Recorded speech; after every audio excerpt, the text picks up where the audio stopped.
Breaking news వైసీపీకి మరో ఎదురు దెబ్బ తగిలింది. ఆ పార్టీ నుంచి మరో ఇద్దరు నేతలు జంప్ అయ్యారు, జనసేనలో చేరారు. వైసీపీ నేతలు ఎమ్మెల్సీ జయమంగళ వెంకటరమణ, ఆప్కో మాజీ చైర్మన్ శ్రీ గంజి చిరంజీవి, శ్రీమతి రాధా జనసేనానికి జై కొట్టారు. అండ్ అలాగే మంగళగిరిలోని పార్టీ కేంద్ర కార్యాలయంలో నిర్వహించిన కార్యక్రమంలో పార్టీ అధ్యక్షులు పవన్ కళ్యాణ్ పార్టీ కండువా కప్పి ఇద్దరు నేతలను పార్టీలోకి ఆహ్వానించారు.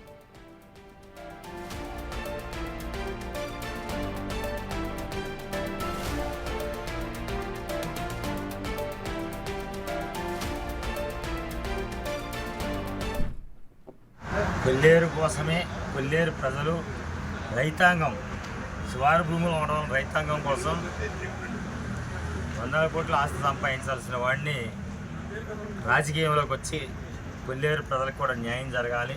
ఒక వ్యక్తి చట్టసభలో ఉంటే ఈ కొల్లేరు కొట్టేసి ఉండేవారు కాదు అన్న అభిప్రాయంతో నా ఆస్తి యావత్తు దాగబెట్టి కొల్లేరు కోసం పోరాడితే కేంద్ర మంత్రులను తీసుకొచ్చాను, జయరాం రమేష్ గారిని, జయదాకర్ని, అదేవిధంగా సుప్రీంకోర్టు అజీజ్ కమిటీని, ఎంపవర్డ్ కమిటీని లక్షలు ఖర్చు పెట్టి తీసుకొచ్చాను. సొంతంగా ఎలివేట్ చేసినా న్యాయం జరగలేదు. అదే విషయం పవన్ కళ్యాణ్ గారితో, మన పవన్ కళ్యాణ్ గారితో మాట్లాడితే 25 నిమిషాలు మాట్లాడి ట్రైబల్ ఏరియాలో ప్రకటించారు కదా సార్, మాకు ట్రైబల్ ఏరియా కన్నా దారుణంగా ఉన్నది మా పరిస్థితి. ఫారెస్ట్లో రోడ్లు కూడా వేయించడం లేదు, ట్రైబల్ ఏరియాలో మీరు రోడ్లు వేయించాలి, అంబులెన్స్ అన్నారు, అటువంటిది కూడా జరగట్లేదు సార్ అని అంటే ఫిబ్రవరి లోపు మన జిల్లా అధ్యక్షుడు సామినేని ఉదయభాను గారితో కలిసి, అదేవిధంగా మన నాయకులు ఎవరైతే ఉన్నారో బాలివేన్ శ్రీనివాసరెడ్డి గారితో కలిసి మన నాయకులందరూ కొల్లేరు పర్యటించి ప్రజలకి న్యాయం జరిగేట, పక్షులకి న్యాయం జరిగేటట్టుగా పూర్వం జల వెంగళరావు గారు ఏ విధంగా న్యాయం చేశారో అలాగే ప్రజలకు కూడా న్యాయం జరిగేటట్టుగా చూస్తానని నాకు హామీ ఇచ్చారు.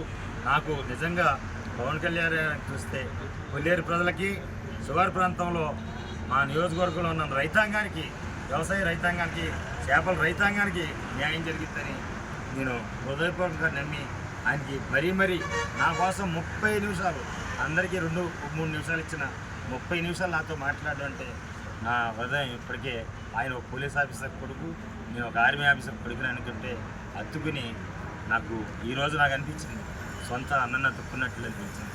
నేను హృదయపూర్వకంగా ముక్కోటి వందనాలు చెల్లిస్తున్నాను. నన్ను జాయిన్ చేసిన ఉదయభాను గారికి, బాలినేని శ్రీనివాసరెడ్డి గారికి హృదయపూర్వక కృతజ్ఞతలు. నా కార్యకర్తలకి, నియోజకవర్గ కార్యకర్తలు, నాయకులు, జనసేన సైన్యం, పాత నా మిత్రులు, అన్ని పార్టీలో ఉన్న నా మిత్రులందరికీ కూడా, కొల్లేరు ప్రజలకి అందరికీ కూడా హృదయపూర్వక ధన్యవాదాలు. నా శ్రమంతా కూడా